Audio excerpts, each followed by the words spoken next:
생물종 다양성 및 서식지를 훼손하지 않는 국토 개발에 대한 여러 가지 방안들을 좀 제안해달라라는 취지로 이해를 하고요.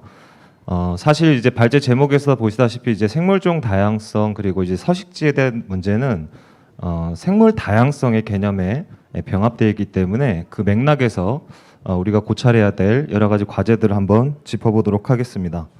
예, 목차는 이제 다음과 같고요.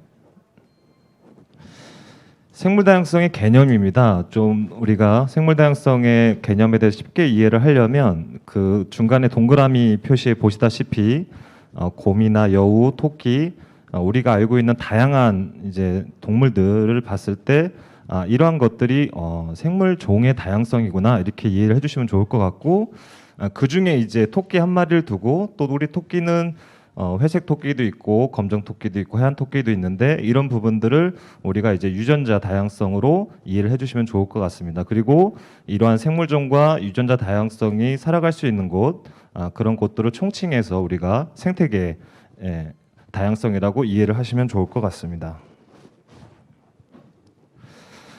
이 생물 다양성에 대한 위기에 관한 여러 가지 보고들이 최근 3년간 굉장히 긴박하고 명확하게 제시가 되고 있는데요. 이 세 가지 보고서를 보면서 우리가 지금의 생물 다양성을 우리가 어떻게 고찰해야 될 것인지를 찾아볼 수 있을 것 같습니다. 첫 번째가 가장 요즘 인용이 많이 되고 있는 IPCC 보고서입니다. 지구온난화 1.5도의 영향에 대해서 그리고 온실가스 배출 경로에 대한 여러 가지 이야기들이 참고적으로 이야기될 때 가장 많이 인용되고 있고요. 오늘 우리가 좀 중점적으로 봐야 될 이 IPBES와 관련된 보고서인데 지금 생물 다양성의 위기가 어떤 단계까지 와 있는지를 우리가 좀 봐야 될 종합평가 보고서로 이해를 하시면 좋을 것 같습니다. 그리고 이 두 가지 보고서의 근간이 되기도 하는 현재 지구의 평균 기온의 상승 문제, 엊그제 뉴스에서 여러 가지 이야기가 됐습니다만은 현재 캐나다의 그 날씨가 하루 49도씨까지 올라가는 굉장히 급변적인 기상 그 변화 현상들을 보여주고 있는데 이런 세 가지 보고서를 통해서 우리가 고찰해야 될 이야기들을 짚어보겠습니다. IPBES에서 이야기하고 있는 가장 핵심적인 맥락은 우리가 살아가고 있는 2020년, 2021년 현재 생물 멸종 속도가 지난 1천만 년의 평균 속도보다 약 수십에서 수백 배의 속도로 멸종되고 있다. 이런 이야기들을 전 세계 약 300명 이상의 전문가들이 모여서 고찰한 이야기고요. 그 멸종 위기와 관련된 여러 가지 생물종들에 대한 위협적인 요소들은 데이터를 통해 나타나고 있습니다. 현재 이제 약 800만 종의 동식물 가운데 100만 종이 멸종 위기에 처한 것으로 파악되고 있고요. 이 과정에서 지난 인류 역사 중에서 멸종한 동식물 종 수보다 현재 멸종 위기에 처한 그 야생 동물식물에 대한 어떤 수치가 더 높다, 이런 분석들이 나오고 있습니다. 그리고 2000년 이후로는 매년 그 우리나라 면적의 산림이 전 세계적으로 사라지고 있는 것으로 확인이 되고 있습니다. 그렇다면 이 생물종 생물 다양성에 미치는 가장 위험 요인이 무엇이냐? 우리가 이제 기후 변화 이야기를 많이 이제 통상적으로 합니다만은 실제적으로는 토지와 해양에 대한 무분별한 이용입니다. 그 수치는 절대적으로 높게 나타나고 있고요. 그리고 여러 가지 이제 생물종에 대한 남획, 이런 것들이 가장 우선순위에서 지금 그 생물 다양성을 위협하고 있는 요인으로 파악이 되고 있고요. 그 다음 순번으로는 이제 기후 변화라든지 오염이라든지 침입 외래종에 대한 영향들을 고찰한 바 있습니다. 그러니까 우리나라는 어떠냐를 한번 우리가 볼 수 있을 것 같은데요. 국내 생물 다양성 여건이 현황은 이렇습니다. 멸종위기종 지정이나 어떤 생태계 교란 생물 그리고 유입주의 생물 지정과 같은 일부 연구 결과들이 이제 반영되고 있습니다만은 실제 그 국토의 여러 가지 도시 확대나 토지 전용 개발로 인해서 서식지는 굉장히 감소하고 있는 것으로 파악되고 있습니다. 이와 관련된 대책으로 한국 정부가 이제 지속 가능한 생물 다양성 보존과 국민 자연 혜택 증진이라는 여러 가지 계획을 새롭게 이제 수립을 했는데, 앞서 말씀드린 것처럼 전 세계적으로 고찰하고 있는 것은 그 국토 이용에 대한 토지 해양 이용에 대한 여러 가지 제도들을 강력하게 규제할 목적성을 요구하고 있습니다. 그러나 이제 대한민국 정부는 최근 정부 들어서 기존 정부도 마찬가지였습니다만은 계속적으로 이제 규제 완화라고 하는 국제사회와 좀 달리 가는 흐름들을 볼 수 있겠다. 우리가 그렇게 평가할 수 있을 것 같습니다. 국내 이제 생물 다양성에 여러 가지 위협을 주는 뭐 개발 사업이나 최근에는 이제 가장 우측에 보시다시피 탄소 중립, 탄소 흡수원이라고 하는 이유로 무분별한 산림을 벌목하는 이런 맥락에서의 어떤 탄소 흡수를 우선하고 생물 다양성을 좀 무시하는 이런 언밸런스한 정책들로 인해서 논란이 되고 있는 지점도 있습니다. 그리고 이제 부처 간의 여러 가지 갈등들, 부처 이기주의 이런 부분들이 그리고 국회의 어떤 지역구의 자기 사업 추진 이런 어떤 여러 가지 이해 당사자들의 어떤 이야기들이 섞이고 얽히면서 논란은 계속되나 그 과정에서 생물 다양성 보존을 위한 노력은 굉장히 떨어지고 있다. 우리가 이렇게 평가할 수 있을 것 같습니다.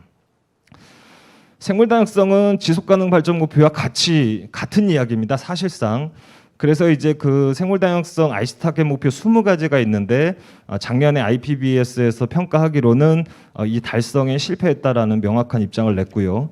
그리고 2050년까지 생물 다양성과 생태계 서비스의 지속적인 감소도 예측된다. 그리고 생물 다양성에서 이야기하고 있는 지속 가능 발전 목표의 약 80%가 달성이 어려울 것이다라는 전망도 내놓고 있습니다. 그래서 2050년 지구의 온도가 2도씨로 가지 않기 위한 여러 가지 전 세계적인 혁신적 변화를 요구하고 있는 부분을 우리가 고찰할 수 있을 것 같습니다. 그렇다면 이제 우리가 최근에 이제 NDC 목표치를 2030년, 2040년, 2050년으로 두고 있고 모두의 목표를 2.5도씨로 제한하자 이런 여러 가지 그 과제들을 가지고 이제 행동하고 있는데 1.5도씨로 만약에 그 온도 제한 목표를 맞추면 뭐 아무 문제 없는 것이냐? 그렇지 않습니다. 지금보다 약 0.3도씨가 올랐을 때 전 세계에서 폭염이나 여러 가지 해수의 수온 상승 그리고 멸종위종의 멸종 속도들은 큰 차이 없이 계속적으로 이어지는 여러 가지 위험 요소들이고 이런 부분들이 마치 1.5도씨가 지구의 여러 가지 생물 다양성의 안정성을 보장하지 않는다고 하는 부분들에 대해서는 좀 간과되고 있는 우리가 좀 더 고찰해야 될 과제들이라고 생각이 듭니다. 그렇다면 이제 생물 다양성 보존을 위한 국토 관리 체계를 어떻게 변화할 것이냐? 이제 국제사회에서 얘기하는 여러 가지 맥락에서 핵심 부분들만 우리가 짚어보면 역시나 이제 국토 개발에 있어서는 과감하고 담대한 변화가 필요하다.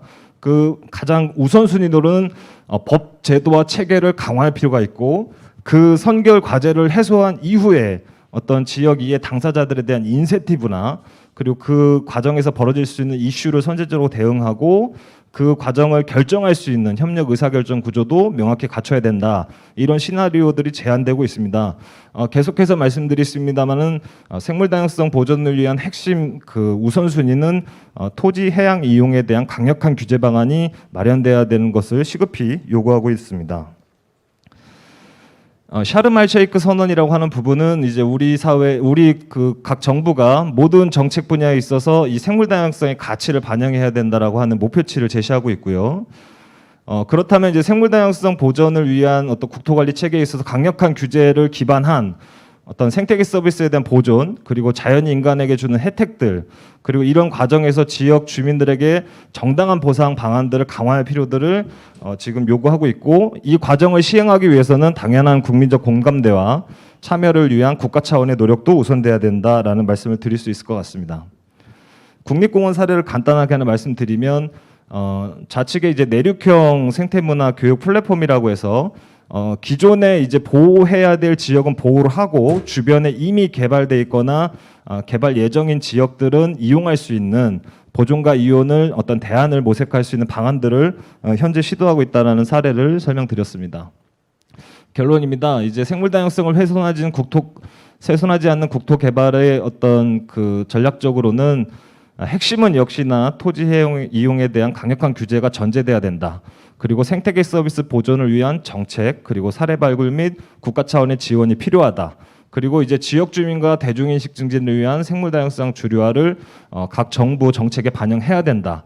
이러한 목표를 바탕으로 어떤 지속 가능 발전 목표의 육상과 해양을 보존할 수 있는 여러 가지 방안들이 모색되지 않을까 제안을 드려봅니다. 이상 제 발표를 마치도록 하겠습니다. 감사합니다.